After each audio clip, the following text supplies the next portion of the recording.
Hello, everyone, and welcome to BusinessWise Insiders. We'll just get started in just a moment to let a few other people join. Thanks for your patience.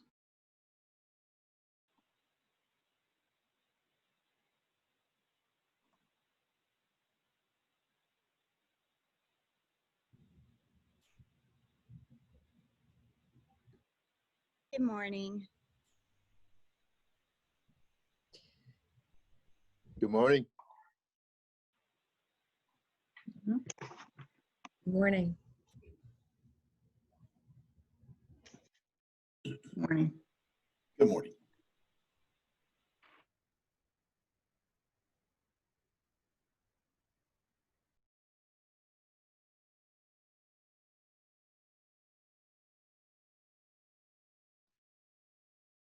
Hi, good morning, everybody. Sorry, I heard everybody chiming in. It's great to see everyone. I'm going to take the liberty of putting everybody on mute during the presentation portion.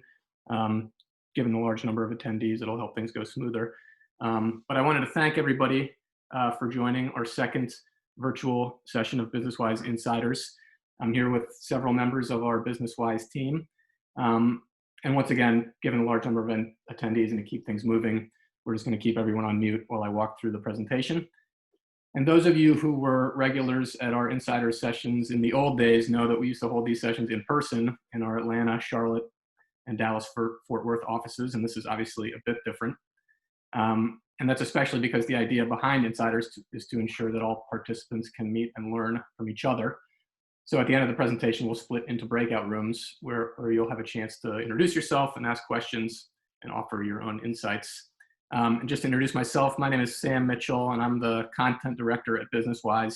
And as I said, we've got several other members of our Wise Guys team with us at today's session. If you do have a question during the presentation, feel free to write down or ask it in the chat window, and we'll keep an eye on that. And during the breakout sessions, we'll try and discuss as many of those as possible. And once again, I'll try to keep things moving here at a steady pace so we can spend as little time listening to me talk and more time engaging with each other.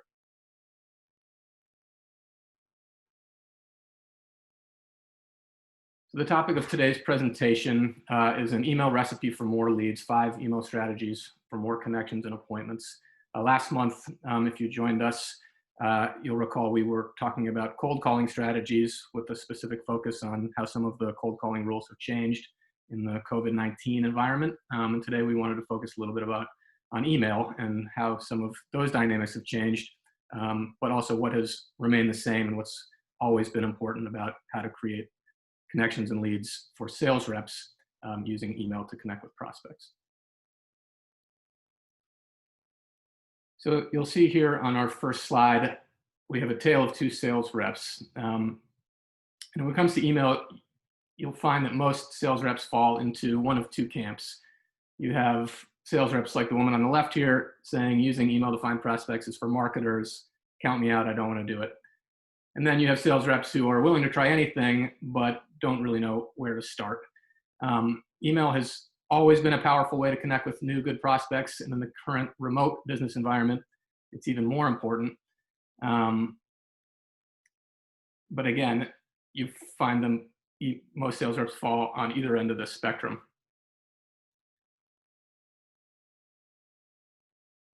And because sales reps either don't engage or don't know how to engage, you get some emails that don't necessarily represent the cream of the crop. So here I have an example email. This is an actual email, B2B email from a company trying to connect with prospects. And I just wanted to give you the opportunity to look through it and see what you think might be good about it, what might not be so good. And this is, again, an example of an email that a sales rep might send if they're not exactly sure what to do. It's admittedly an exaggeration, but as you can see, there's quite a bit that's not ideal about this email. The first thing that comes to mind when I look at this is, what is this person even saying? Does it actually coming from a real person? It's extremely dense and jargony.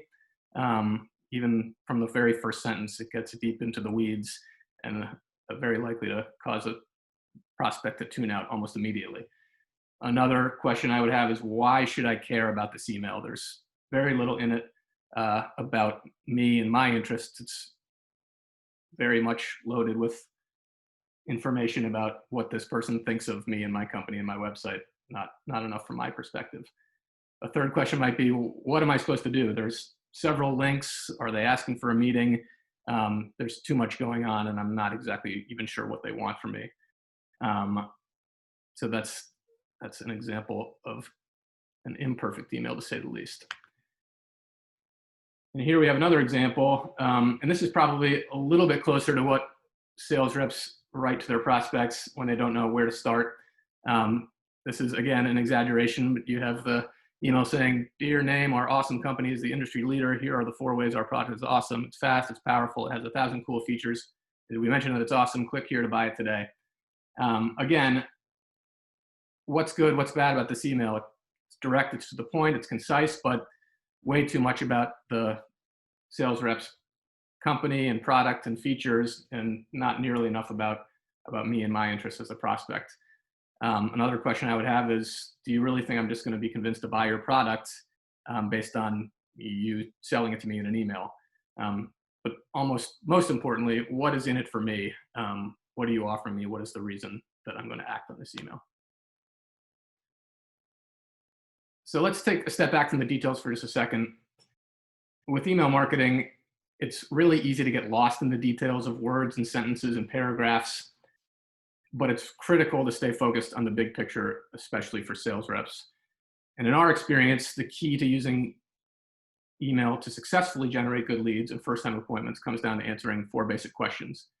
How can sales reps craft emails that make their prospects open, read, care, and act? And you'll probably notice that these 4 concepts follow a logical linear path, from opening the email when they get it in their inbox, to starting to read it, to caring about what's inside, to acting about it. But when you're thinking about writing your email, I'd actually encourage you to think about it slightly differently. You'll see I've reordered it here. Start with the most important concept first, and that is, why should your prospect care?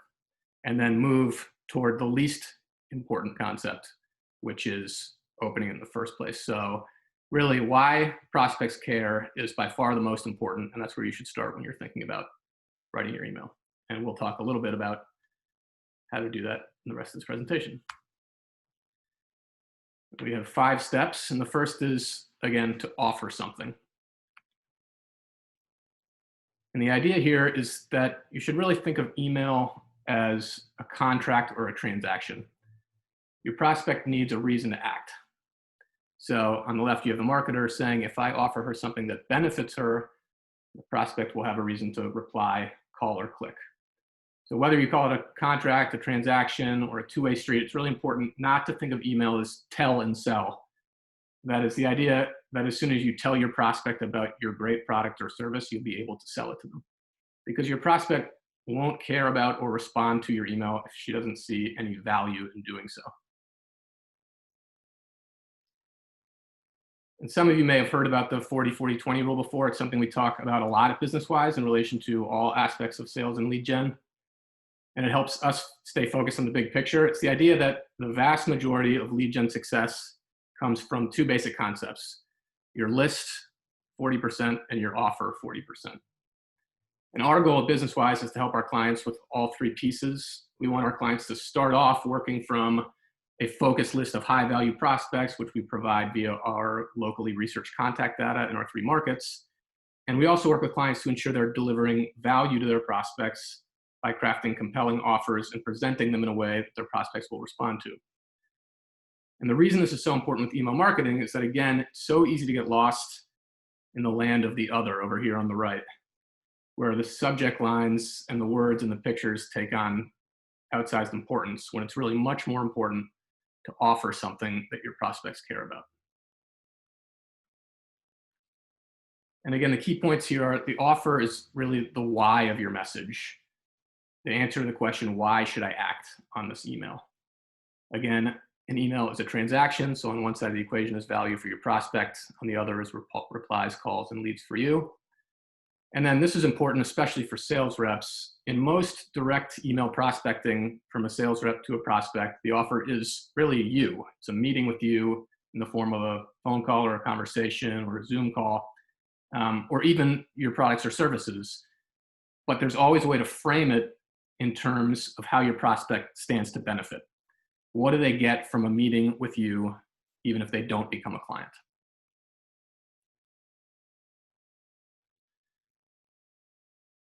And that brings us to step 2. So now that we've talked about the importance of offering value, I wanted to talk about how to communicate that value, which boils down to 2 key concepts, which I'll cover over the next several slides. The first is that it's really critical in your emails to get to the point quickly. We all know that prospects are busy. We're all busy. So there's a sort of attention clock that's always running in the background when you get an email from someone you don't know. Your prospect has limited time and patience. She says, I'm busy. I got hundreds of emails a day. I don't have time to figure out what you want, so just tell me. And if you take too long to tell your prospects what you want or make them work hard to find out, the clock will expire and you'll lose them. You might recall that email example from the beginning of the presentation. It was too dense and jargony. You had to figure out what he wanted from you. That's just a recipe for your prospect tuning out and deleting your email.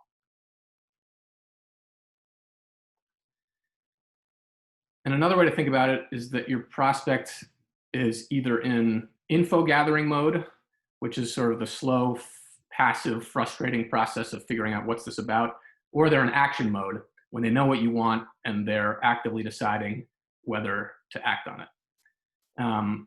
We found that emails get a lot more responses when you tell your prospects what you want in the first 2 or 3 sentences of your email. Your prospects will then move quickly from that info gathering mode into the action mode. And here are 3 examples of sentences that might lead directly into your offer or request, so your prospect immediately understands what you want him or her to do, so they can decide whether or not to do it.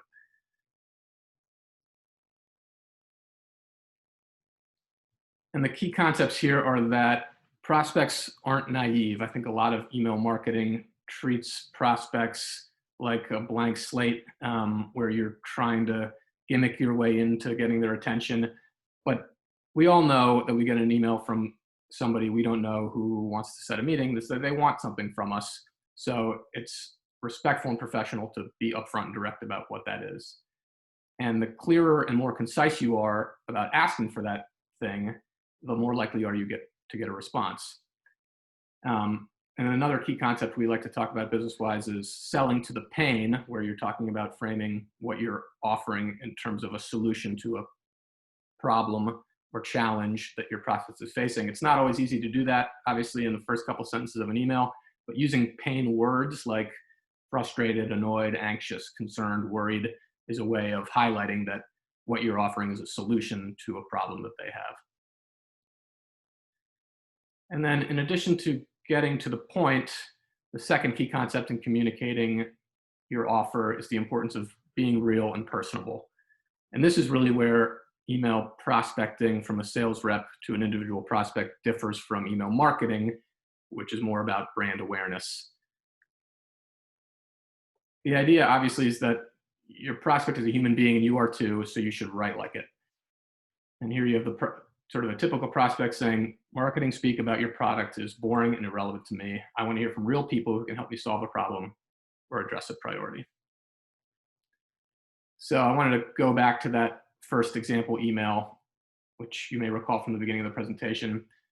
And it's a great example of emails that a lot of reps and companies send that sound almost like they're written by a robot. There's a lot of statistics. It's not at all warm and fuzzy. It doesn't give you the feeling that you're being addressed by a human being who thinks or cares about your problems. But here's an example of what it might look like if an actual human wrote it. And I just encourage you to, as I read through this, think about which one you'd be more likely to reply to. So the first email is a lot of dense, jargony statistics. And here's the second one. I'm the CEO of company, an Atlanta-based technology company. Do you have time for a 20-minute phone call this week or next to talk about your website?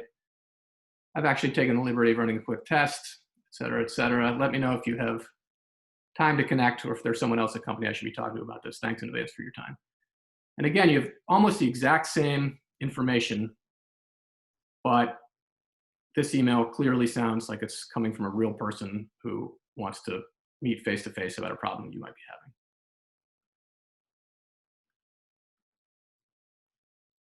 And the key points here again are write like an actual person and use plain language. Way too often, sales reps who are perfectly capable verbal communicators write emails that sound nothing like what they would say if they were speaking to their prospect in person. And it's important to think about emails as conversations too. And you should treat them that way. Talk to your prospect as if they were sitting there in front of you rather than some faraway abstraction that you're shouting at from afar. And then a final tip here is to make your prospect feel like, for making your prospect feel like they're part of a direct human-to-human conversation, is to personalize your email as much as possible. Obviously, in a one-to-one email, that's easy. You can research your prospect and find out some information about their company, which you can include in your email. But even in an email campaign, including a prospect's name or company name makes them feel like you're directly talking to them and about them.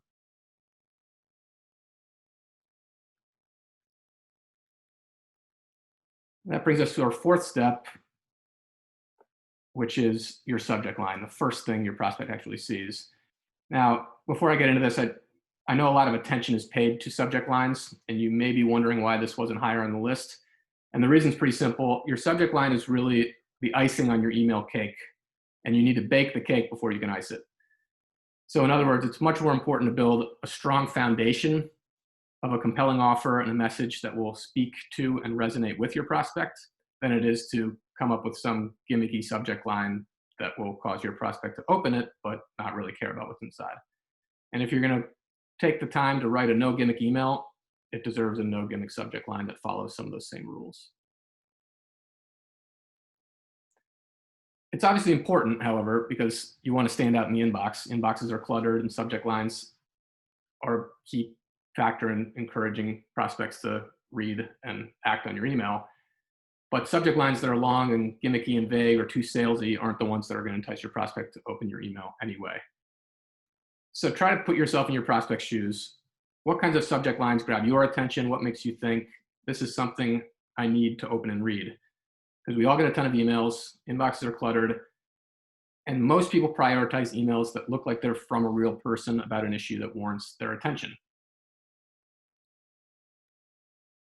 So there's a lot on this slide, but basically it's 5 different subject line templates that we've seen generate high open and response rates. And they're all variations on the same basic theme, but they have a few things in common. They're all concise and direct. They're all clear about what they're asking for. So you can see meeting, can we meet, quote, phone call. They're clear about what they're offering. So they mention the industry that you might be in IT services, a break room, janitorial, and they're all personal. They sound like they're written by a human being looking for an actual meeting. Before the prospect even opens the email, she's going to know exactly what to expect from the email inside. And in contrast, gimmicky emails that aren't related to the email inside may backfire. They might generate a lot of opens, but your prospects may react negatively when they see what's inside. And then one last tip on subject lines is for a follow-up email. So an email following up on one that you've previously sent, it can be particularly effective to use a phrase like following up or checking back about, because that at least flips the switch in your prospect's mind that it's something that they may have received information about before. And some key points here: clear trumps clever. It's sort of another way of saying that gimmicky subject lines don't work. When you tell your prospects what they'll get, they'll be much more likely to act on it than if you try to be too gimmicky or clever. Be concise. Open rates drop for subject lines with more than 5 or 10 words. And then grab your prospects, again, with personalization. Subject lines are a great place to insert a prospect's name or company because it makes it seem like it's much more directly about their circumstances from a person who is writing directly to them.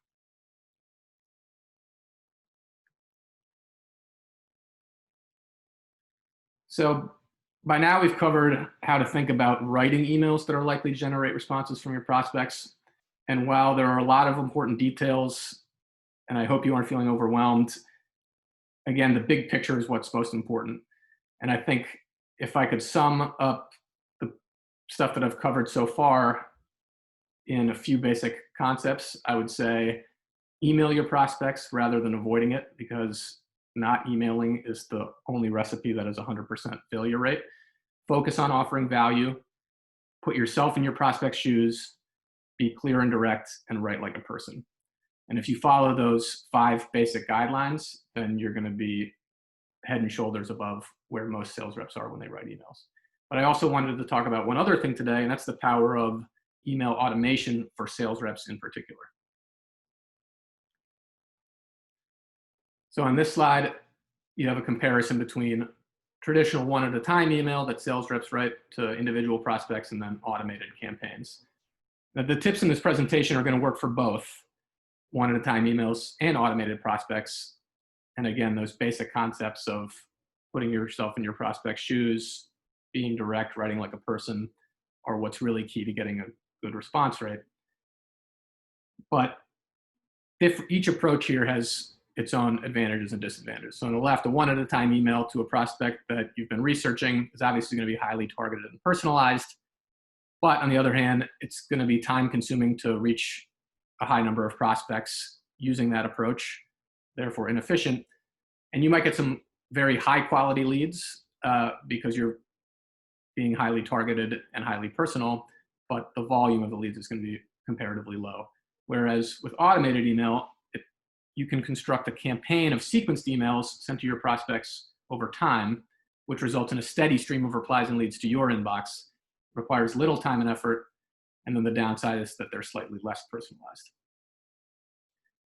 And here at BusinessWise, we try to help our clients with both approaches.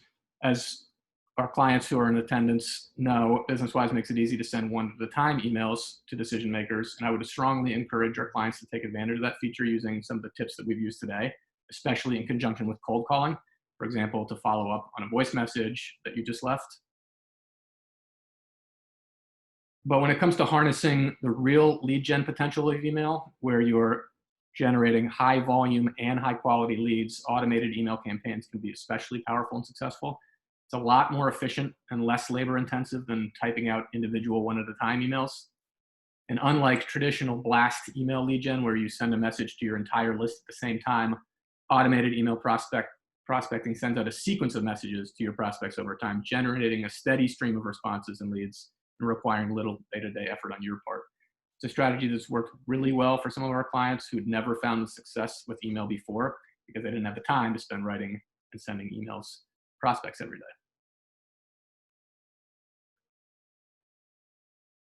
And that brings us to the end of the presentation phase. In just a moment, I'm going to split the group up into breakout sessions. We'll have a couple of our own biz dev experts from Atlanta, Dallas, Fort Worth, and Charlotte in each room to help lead the discussion and answer any questions. And I'd encourage everybody to ask about the difference between one-at-a-time email, automated email. We have a lot of thoughts and can share stories, success stories from our clients. You'll be able to unmute yourself as soon as you enter the breakout room. But if you could please wait just a moment to let our wise guys introduce themselves, that would be great. And we'll follow up to everybody who's attended today with the materials in this presentation and more information about how you guys can use them to generate more leads with email. But thank you everybody for attending and listening, and we'll see you in a moment in the breakout rooms.